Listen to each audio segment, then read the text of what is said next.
So my name's Jo. I live in St Ives in Cornwall. We've been here for 5 years. We have been growing some of our own food for a number of years, even before we moved to Cornwall. But in the last few years, it's felt a much more important action for me to take. I grow at home, I borrow some land, and I also volunteer at our local community orchard. And so I have a dream that we can re-establish and recreate local food growing networks. And I really want that for my local community. I really believe we should all have easy access to chemical-free food. Obviously, with that much growing, you have a natural need for an interest in compost. And so last year I had a penny dropping moment. I live in St Ives, a busy tourist town, but that's obviously a lot of people visiting a relatively small place who are often coming to eat and drink. So we have an absolute abundance of food waste for the size of town that we are. But our food waste is collected as part of our general rubbish collection, and it's transported to mid-Cornwall and then it's burnt in an incinerator. In a lot of other places around the UK, the food waste is collected separately and composted. We have a window of opportunity where we could start creating our own food waste collection, our own composting, and retaining some of that. I see food waste as a hugely valuable resource. And so we're just gifting back to the earth. And so you just start to create that full cycle. You add your compost, you grow your food, you eat your food, the food waste then gets composted down into beautiful nutrients and adding that diversity and microbes back into the soil. And it just creates a healthy cycle, both for the earth, but also for the food that we're growing. So that to me is exciting. The food waste collection happens on a weekly basis. So I use my electric bike and I now collect from 2 cafes, local cafes, a restaurant. The Leach Pottery have set up a collection box for their staff, and we've also got 2 household collection points where people have boxes and they're encouraging their neighbours to fill that box, and when it's full, I collect that. So generally all of that's happening on a weekly basis. Food waste, coffee grinds from the cafes. We get coffee bean chaff from a local roastery whose site is right next to the orchard.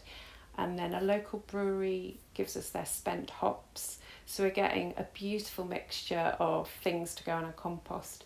And then also the St Ives Foodshare, which was a project that was set up early 2020 using food that would be thrown away from supermarkets and even from farms actually. So they distribute the food, but they're also making meals for people in the community who need it. Their food waste also is brought up to the orchard. Yeah, and we also say to people in the local community, if you want to bring your food waste up, you're welcome to. And the orchard have been super supportive of the idea, and it fits into their, ethos really of nourishing the earth, and that's what they've been doing up there since 2014. The thing that we want to do this coming year with the expanding of the veg, we want to operate in a no-dig way. We weren't able to do that this year. We didn't have enough compost. And the site's quite wild, so we've been doing quite a lot of weeding. So it would be really nice to operate in a no-dig way such that it reduces the time and we can spend more time caring for the trees, because we've got over 2,000 trees planted up there now.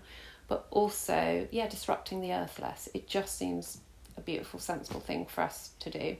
So that is the next step. The dreams for the future really are raising funds, firstly to get a community electric bike that can live near the orchard such that we can then find more volunteers. So then we can naturally increase the number of people we're collecting from. And that could be businesses or households. It really doesn't matter. The next level of funding, we want to invest in something called a ride-on composter. That's a huge, big tumbler. And it means that you can compost a lot of food waste, the volume of food waste, but also much more quickly. And you can even put cooked food waste into that.